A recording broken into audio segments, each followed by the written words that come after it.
నమస్తే. తాజాగా Mumbai crime branch పోలీసులు ఒక ఫేక్ సైంటిస్ట్‌ని అరెస్ట్ చేశారు. ఇందులో పెద్ద వార్త ఏముంది అని మీకు అనిపించొచ్చు.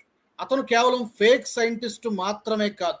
ఈ ఫేక్ సైంటిస్ట్ ముసుగులో మన దేశానికి చెందినటువంటి కీలకమైనటువంటి న్యూక్లియర్ సీక్రెట్స్‌ని విదేశాలకు చేరవేసినట్టు, అమ్మేసినట్టుగా అనుమానాలు వ్యక్తమవుతున్నాయి. ఇతని పేరు అఖ్తర్ హుసేని.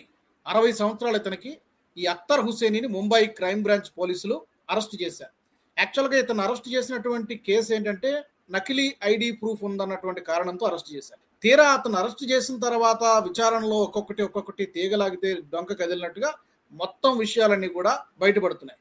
ఇతను బార్క్ అంటే బాబా అటామిక్ రీసెర్చ్ సెంటర్‌లో సైంటిస్ట్‌గా పనిచేస్తున్నట్టు ఒక నకిలీ ఐడి కార్డు పెట్టుకొని చాలా కార్యకలాపాలకు చాలా ఒక స్పై లాగా గూఢచారి అని అనుమానం వ్యక్తం చేస్తున్నారు. మరి ఎవరి కోసం పనిచేస్తున్నాడు? పాకిస్తాన్ కోసం పనిచేస్తున్నాడా? అమెరికా కోసం పనిచేస్తున్నాడా? ఇరాన్ కోసం పనిచేస్తున్నాడా? ఇరాక్ కోసం పనిచేస్తున్నాడా అనేది విచారణలో తేలుతుంది. ఇప్పటి వరకు దొరికినటువంటి సమాచారాన్ని బట్టి ఈ వీడియో మనము చేస్తూ ఉన్నాం. ఇతను బ్యాంక్ ట్రాన్సాక్షన్స్ని, బ్యాంకు లావాదేవీలన్నీ కూడా చెక్ చేసిన తర్వాత ముంబై క్రైమ్ బ్రాంచ్ పోలీసులు చెబుతున్నది ఏంటంటే ఇతను ఈ ఫేక్ ఐడి కార్డు ఉపయోగించి 40 సార్లు విదేశాలకు వెళ్ళొచ్చినట్టుగా చెబుతున్నారు. ఆ విదేశాలు కూడా ఇరాన్కి 20 సార్లు వెళ్ళాడట. అలాగే సౌదీ అరేబియాకు 15 సార్లు వెళ్ళాడు. మలేషియాకి వెళ్ళాడు. థాయిలాండ్ వెళ్ళాడు.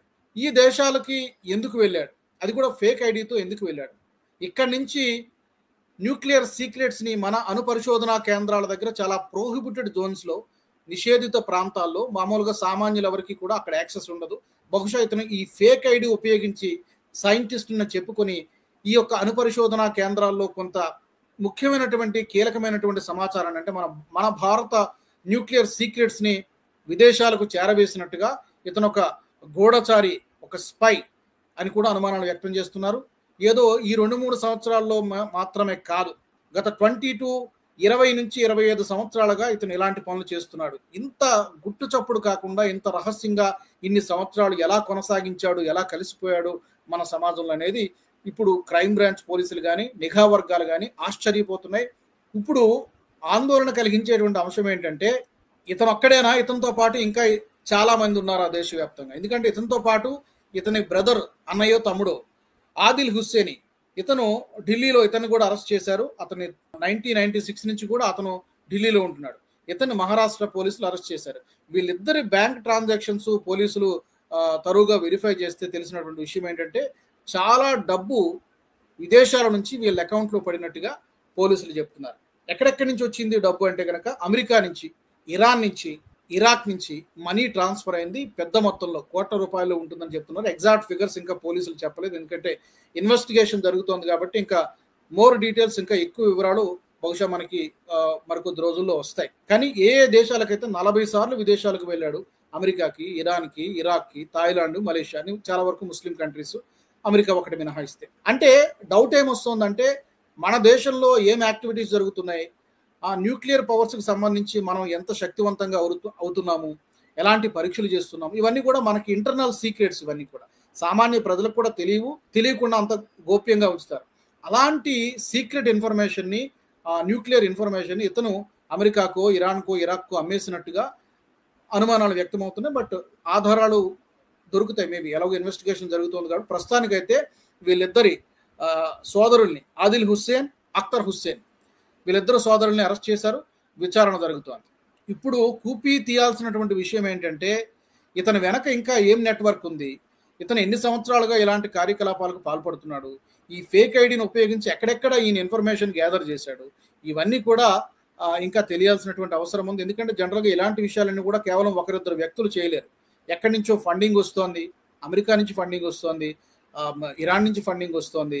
ఇవన్నీ చూస్తుంటే ఇతని వెనక ఏదో పెద్ద నెట్వర్కే ఉన్నట్టు అనుమానం వ్యక్తం చేస్తున్నారు. అలాగే అతని సోదరుడు వెనక కూడా ఏదో పెద్ద నెట్వర్కే ఉన్నట్టు అనుమానం వ్యక్తం చేస్తున్నారు. అలాగే మరొక విషయం ఏంటంటే ఇప్పటి వరకు జరిగిన విచారణలో తెలిసింది ఇతను జార్ఖండ్ బేస్ చేసుకొని ఈ యాక్టివిటీస్ అన్ని కూడా చేసేవాడు అని కూడా చెప్తున్నారు. అతను ఉన్నటువంటి ప్లేస్కి వెళ్ళి చెక్ చేస్తే ఒక 14 మ్యాపులు బయటపడ్డాయంట. అంటే ఈ 14 మ్యాప్లు కూడా మనం ఎక్కడెక్కడైతే ఈ అణుపరిశోధనా కేంద్రాలు ఉంటాయో వాటి తాలూకా మ్యాప్లు, అక్కడ ఏమేమి మన పరీక్షలు జరుపుతాము, ఎక్కడెక్కడ ఏమేమి పరీక్షలు జరుపుతాము, మేబీ బహుశా వాటి కంపోజిషన్ ఇవన్నీ కూడా చాలా సీక్రెట్గా ఉంటాయి.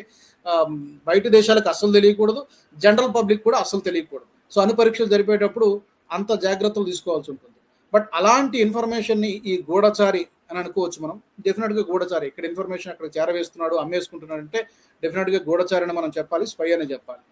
సో చేరవేస్తున్నాడంటే ఇతను చాలా చాలా పెద్ద నేరం చేశాడు. మరి ఈ తీగలాగితే డొంకంతా కదిలినట్టుగా ఇతను వెనక ఎంత పెద్ద నెట్వర్క్ పనిచేస్తుంది ఇవన్నీ కూడా పోలీసుల విచారణలో ఇంకా తవ్వి బయటికి తీయాల్సి ఉంటుంది.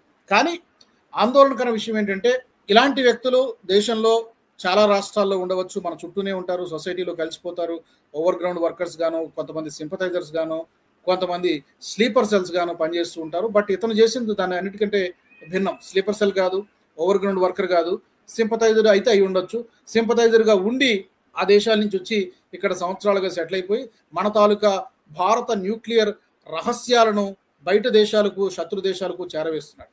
చూడండి ఎంత ప్రమాదకరమైనటువంటి వ్యక్తి ఈ అఖ్తర్ హుస్సేని. చూద్దాం మరి ఇంకా విచారణలో ఎలాంటి విషయాలు బయటకు వస్తాయో, ఇంకెవరెవరు ఉన్నారనేది మనం వచ్చే వీడియోలో మళ్ళీ మాట్లాడుకుందాం. ఈ అంశానికి సంబంధించి మీ అభిప్రాయాలు, ఇలాంటి వాళ్ళని పట్టుకోవాలంటే, ఏరి పారేయాలంటే మరింత నిఘా పెట్టాల్సినటువంటి అవసరం ఉందని కనిపిస్తుంది. మీకేమనిపిస్తుందో తప్పకుండా కామెంట్స్ రూపంలో పెట్టండి.